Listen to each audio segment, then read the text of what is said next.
for the world. And really, I kind of feel like we have two directions. One direction is that people wake up and they say, wait a minute, this is not America. This is not the country that we used to know. This is not a free market economy anymore. These people have basically overthrown that and have this massive power source.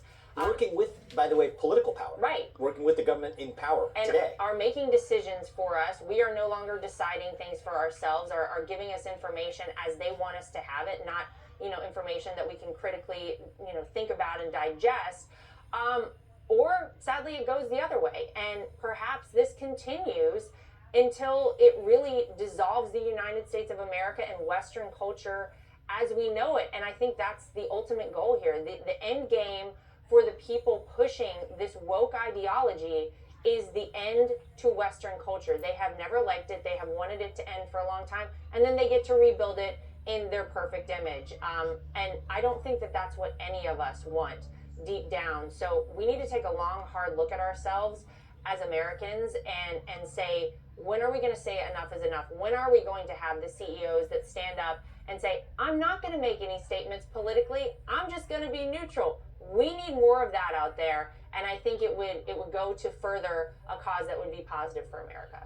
What would you say to someone who's on the left that says, okay, maybe I used to be skeptical of companies, but as long as they're doing the right thing, then I'm in favor of it? What would be your response to that? Well, that they hide under this guise of justice and equality and all of these key words that they use to say that they are doing the right thing.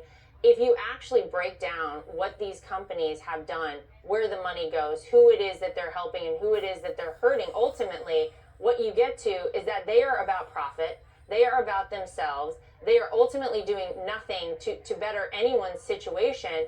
And especially in the United States of America, this is a free country. We are a free market economy. And that should be the deciding factor on things. And I think that the more we encourage people to take pride in themselves and work hard and be proud of what they do, that's a good way forward. The idea that we're going to guarantee an outcome is crazy, and we should never subscribe to that. Now you've heard the story of how wokeness got married to capitalism. Well, I have some bad news for you. A new guest just showed up on the scene and turned this unholy alliance into a three-party affair. The Communist Party of China. We'll talk about that next with former U.S. Secretary of State Mike Pompeo.